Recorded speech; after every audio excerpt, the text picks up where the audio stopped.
Hello बच्चों, कैसे हैं सब? ठीक। तो बच्चों अभी हम लोग क्या पढ़ रहे हैं? अभी हम लोग पढ़ रहे हैं क्लास 12 का ऑर्गेनिक केमिस्ट्री में phenol alcohol phenol and ether, जिसमें हम लोगों ने इंट्रोडक्शन क्लास पढ़ा, क्लासिफिकेशन पढ़ा एंड नोमेनक्लेचर पढ़ लिया। आज मैं उसके स्ट्रक्चर के बारे में बता रही हूँ। ठीक है बच्चों, तो चलो स्टार्ट करें। चलो, वेलकम टू माई चैनल। मैं मीनाक्षी जा आ गई फिर से आपके लिए, आपका अपना केमिस्ट्री का क्लास लेके। तो चलिए स्टार्ट करें। चलो बच्चों स्टार्ट करें। पहले अल्कोहल का देखते हैं। तो अल्कोहल में हम लोग क्या चीज का ले रहे हैं? अभी मेथेनॉल या मिथाइल अल्कोहल लेते हैं। ठीक है, उसका स्ट्रक्चर देखो।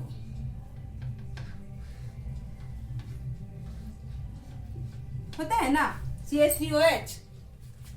फिनॉल का ले लेते हैं।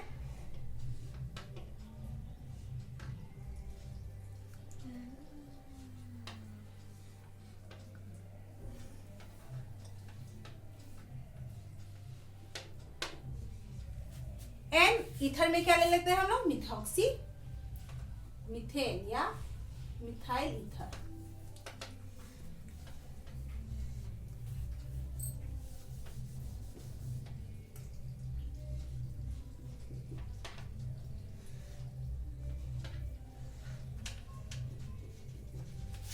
चलो, अब ये तीनों का हम लोग स्ट्रक्चर ले लिए। ऐसे होता है ना। ऑक्सीजन का वैलेंसी कितना होता है बच्चों? ऑक्सीजन की वैलेंसी होती है 6। ठीक है ना। तो दो तो क्या क्या बॉन्ड पेयर बनाया है किसके साथ? कार्बन के साथ। तो उसकी कितनी वैलेंसी बाकी रह गई? ये 4। ये 2 लोन पेयर उसके बचे रह गए ना। ये लोन पेयर। ठीक है, इस लोन पेयर को हम लोग ऐसे भी दिखा सकते हैं।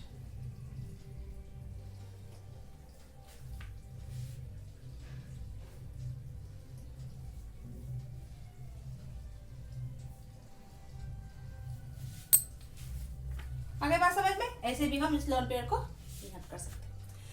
अब देखना क्या है, ये ऑक्सीजन जिस कार्बन से जुड़ा हुआ है वो कैसा कार्बन है? ये कैसा कार्बन है? sp3 hybridise. कैसा कार्बन है?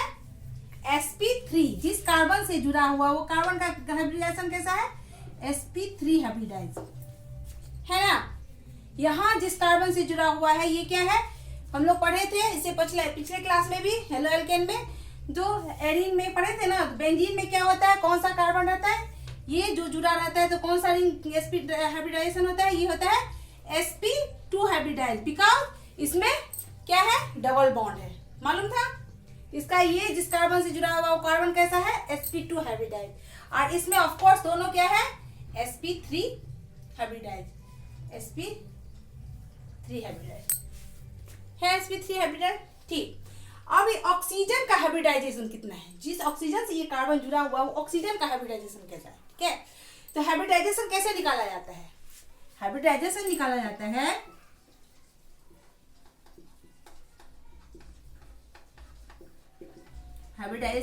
है नंबर ऑफ लोन पेयर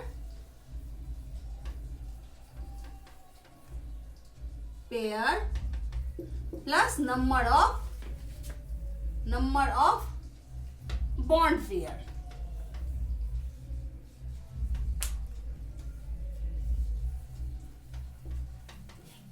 इसमें नंबर ऑफ लोन पेयर कितने हैं? 1 2 तो 2। और नंबर ऑफ बॉन्ड पेयर, ये बॉन्ड पेयर है ना, बॉन्ड बना रहे थे। बॉन्ड पेयर 1 2 तो ये भी 2 हो गया। तो number of lone pair plus number of bond pair equal to कितना हो गया हम लोग को? 4 क्या हुआ? sp3 sp3 हो गया। sp3 हाइब्रिडाइजेशन का स्ट्रक्चर कैसा होता है बच्चों? टेट्राहेड्रल। कैसा स्ट्रक्चर होता है sp3 हाइब्रिडाइजेशन का? टेट्राहेड्रल। ठीक, टेट्राहेड्रल का स्ट्रक्चर बना हो तो ऐसा होता है। इसके बीच का ये बॉन्ड एंगल जो होता है, ये जो बॉन्ड एंगल हुआ नहीं, दोनों सबके बीच का बॉन्ड एंगल, ये इस टेट्राहेड्रल के बॉन्ड एंगल कितना होता है? तो कितना होता है इसका बॉन्ड एंगल?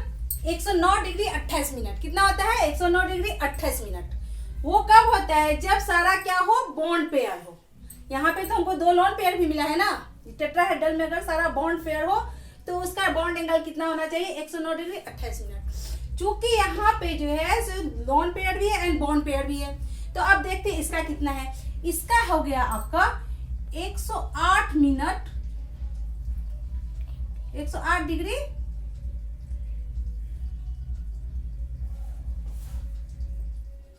108 degree 9 minute. अब बोलेंगे जो 108 डिग्री 9 मिनट जो है, सो आखिर इतना इसमें कम क्यों होना, कितना चाहिए 109 डिग्री 28 मिनट, ठीक है। तो ये क्यों होता है, ये होता है ऑक्सीजन के पास जो ये क्या है, दोनों लोन पेयर, इन दोनों के बीच के रिपल्सन के कारण। किसके कारण होता है, इन दोनों के बीच के रिपल्सन के कारण। निगेटिव निगेटिव के बीच रिपल्सन होता है ना, तो जो रिपल्सन होता है यानी जब ये दोनों ठेलेगा तो यहाँ पे सिर्फ एक बल्गी लगा हुआ है, क्या यहाँ एक बल्गी एटम लगा हुआ है ना कंपाउंड। तो लेकिन इसका रिपल्सन जो है ऑक्सीजन ऑक्सीजन के इस दोनों लोन पेयर के बीच का रिपल्सन जो है, तो इस बल्गी दोनों तरफ से जो ठेल रहा है तो ये थोड़ा हल्का क्या हो गया, झुक गया, तो इसका बॉन्ड एंगल कम हो गया। कितना हो गया 108 डिग्री 9 मिनट। अब बेंजीन के फिनॉल के केस में आते हैं। फिनॉल के केस में कितना होता है 109 मिनट, ठीक है। तो ये 109 मिनट क्यों हुआ, 0 मिनट क्यों, तो इस दोनों के बीच का जो रिपल्सन, वो तो रिपल्सन हो ही रहा है, लेकिन यहाँ का जो बल्गी इलेक्ट्रॉन है उस कंपाउंड है, यहाँ जो बल्गी कंपाउंड लगा हुआ है, बेंजीन जो लगा हुआ है, तो ये बल्गी ग्रुप जो है, बेंजीन ग्रुप जो है वो थोड़ा भारी है, जिससे क्या होता है इसके रिपल्सन का ज्यादा असर इस पे नहीं हो रहा है, ये ज्यादा झुक नहीं रहा है।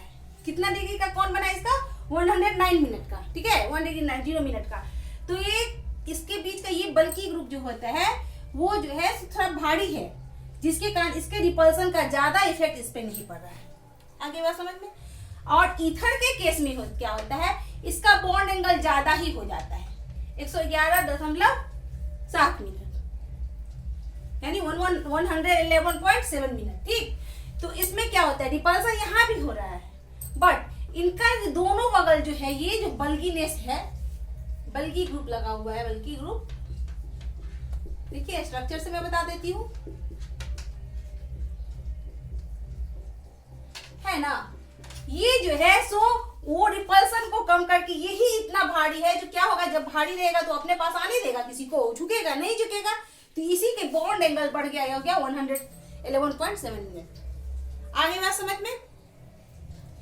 अब देखिए, अब ये कार्बन और ऑक्सीजन के बीच का बॉन्ड लेंथ अल्कोहल के केस में क्या होता है,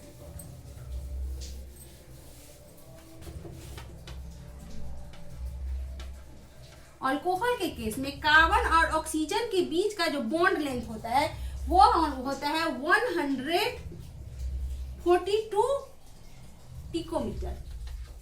कितना होता है 142 पिकोमीटर। बट जब फिनॉल के केस में आता है तो यहाँ क्या है, ये बॉन्ड लेंथ कितना है, ऑक्सीजन और दोनों के बीच का बॉन्ड लेंथ का क्या कितना है माँ 142 पिकोमीटर, ठीक। बट फिनॉल के केस में क्या होता है, जब फिनॉल के केस में कार्बन और ऑक्सीजन के बीच का जो बॉन्ड लेंथ होता है वो होता है 136 पिकोमीटर।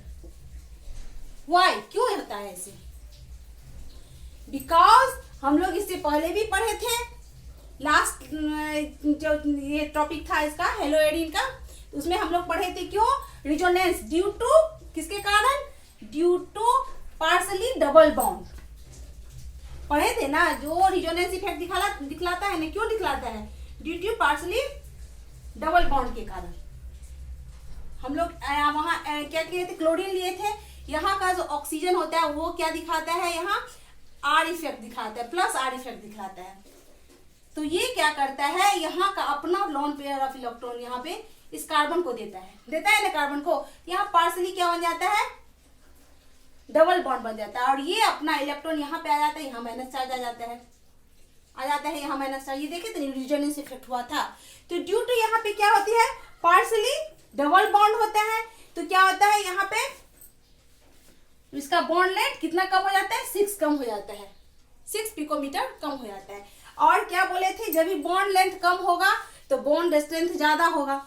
क्या होता है, बॉन्ड लेंथ कम होगा तो बॉन्ड स्ट्रेंथ ज्यादा होगा। तो फिनॉल का बॉन्ड स्ट्रेंथ ज्यादा होता है, but bond length, carbon oxygen के बीच का बॉन्ड लेंथ क्या होता है, 136 पिकोमीटर। ठीक है, और ईथर के केस में भी वही होता है ऑलमोस्ट, जिसका होता है 141 पिकोमीटर। आगे बात समझ में बच्चों,